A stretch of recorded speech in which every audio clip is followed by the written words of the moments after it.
Hi guys, ako nga pala si Princess Cassandra Zane S. Bruegas at ang aking kapartner sa pagkukode na ito ay si John Michael Barrera.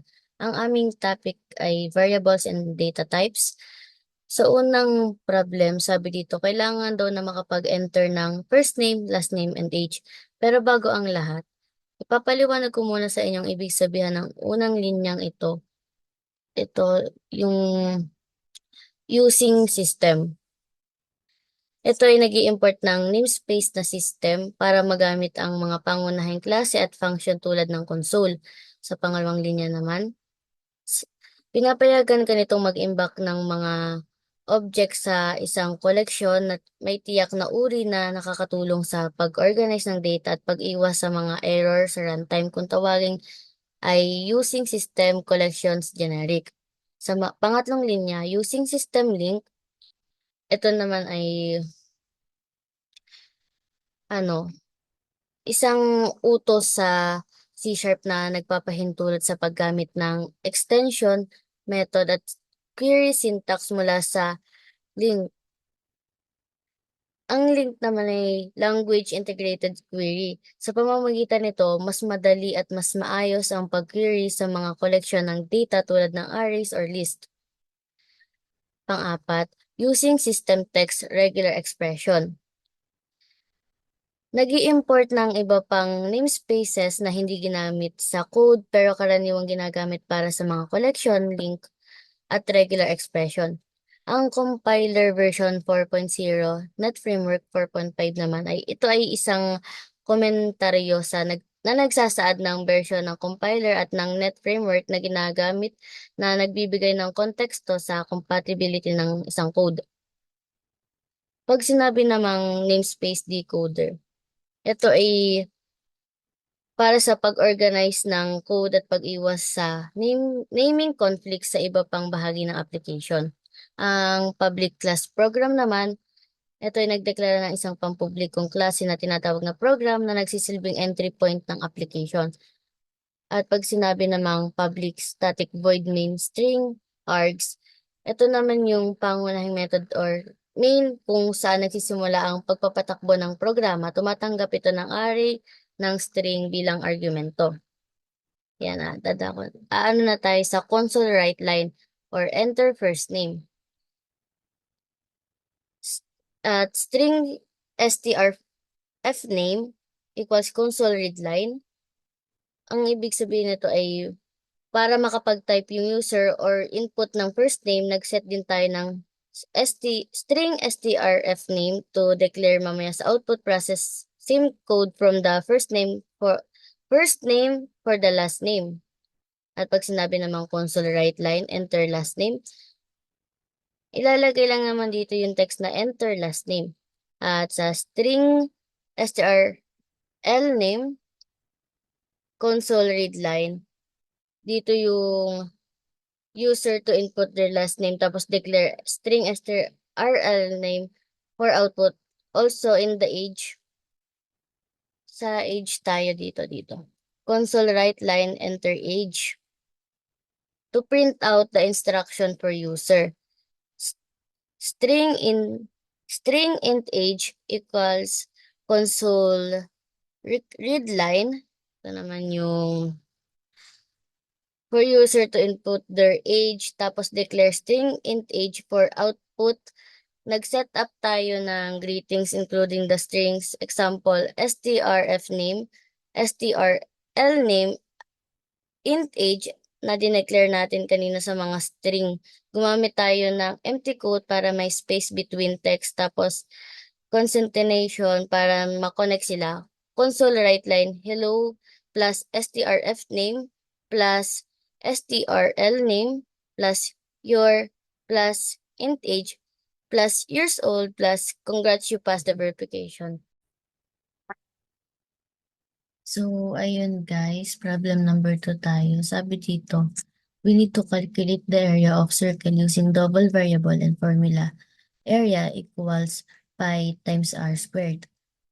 Ito. Console write enter the radius of the circle. Ang code line naman na ito ay para ma-print yung enter the radius of the circle sa console. At yung console, itong double radius equals convert to double console read line. Dito naman para makapag-type or input yung user ng number tapos ang ginamit natin na variable ay double kasi number yung ilalagay tapos kakalculate ito. For example, ito ay calculate the area using the formula. Formula area equals pi times r squared. Dito naman sa double area, 3.14 mat pow reduce to, ito na yung calculation and formula. 3.14 kasi ayun yung pi tapos times sa mat pow, indicator to raise, tapos reduce to, dineclare natin kanina yung reduce, tapos sa to siya, mare-raised. At yung output, the result naman, ito yung console right line, the area of the circle is plus radius plus area. Output na to, lalabas na to sa console tapos magpiprint ng the area of the circle with radius tapos concatenation sa radius at area na dineclare natin sa double variable. Sabi dito, mag-ano daw tayo, mag-run tayo. Mag-enter tayo ng example ay 35, number 35. Dapat dito ang lalabas ay may ano na, the area, like the area of the circle is 35, 38, 46.5. Pagka mali yun, mali yung kinalabasan nito. So, tingnan natin, enter natin. So, ayun, tama yung kinalabasan niya. Yan. Yan. So, dyan na nagtatapos yung problem 2. Na-solve natin siya. Para naman sa operator, problem number 1, sabi dito ay kailangan natin mag-write ng program that takes two integers as input from the user and performs addition, subtraction, multiplication, and division. Display results of each operation. Para sa first code line natin ay console.writeLine para ma-print tong enter first number para mag-guide yung user. Then int age, ito yung dineclare natin ang kasunod na variable kasi number yung kukunin natin dito sa console readline mamaya. Then convert to int 32 para gumana tong int nasa unahan. Then console readline para makapag-input yung user sa console mamaya. Then same lang dito sa enter second number, console writeLine para ma-print tong enter second number para mag-guide ulit yung user.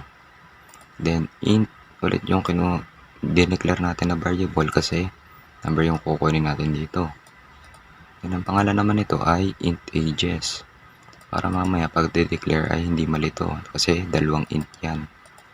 Isang int age at int ages.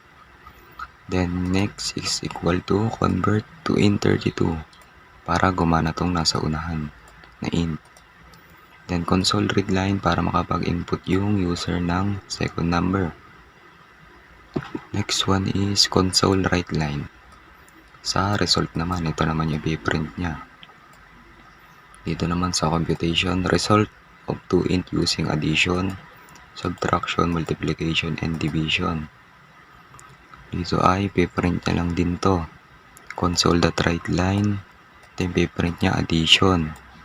Then naglagay tayo dito ng parenthesis para makuha yung i-input dito ng user sa una, sa console readline.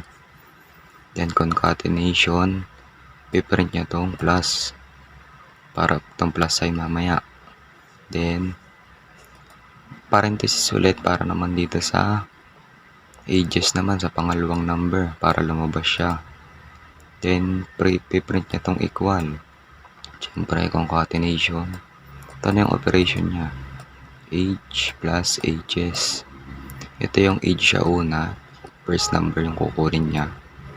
Then yung ages, dito naman niya kukunin niya mamaya. Same lang dito sa subtraction. Console writeLine, subtraction. Concatenation, age kukunin niya ulit dito. Then, ito naman yung piprint niya, minus sign naman. Tapos, next ay int concatenation tapos ages. Dito naman niya kukuhin ulit yun. Then, computation ulit. Age minus ages. Pare-pares na yan dito sa kasunod, multiplication division. Dito lang sila nagkakaiba sa operation nila. Dito ay plus symbol kasi nga addition yung kailangan natin. Dito naman ay minus kasi subtraction. Tapos dito ay multiplication kaya yun yung nilagay. Then ito naman yung sa sign sa division. Pag nirun natin yung code, lalabas dyan yung enter first number na ilan dito kanina sa code write line. Then type tayo na number 30. Sa second number naman dito natin yung kinuha kanina to. Console write line enter second number. Ito na yung lumabas sa console. Sa sagot naman natin ay 15. Then mag-automatic na to. Susunod tong mga code. Magpo-compute na siya dito.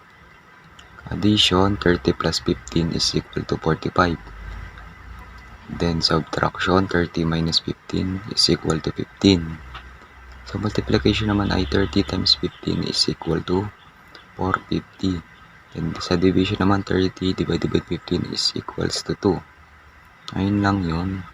Pinaka operation niya dito. Dito yung galing. Para naman sa second problem sa operator, kailangan daw natin mag-write ng program that check if a number is even or odd using the modulus operator as the user for input and display in result. Sa first code line natin ay console.write. Piprint niya lang tong enter in number.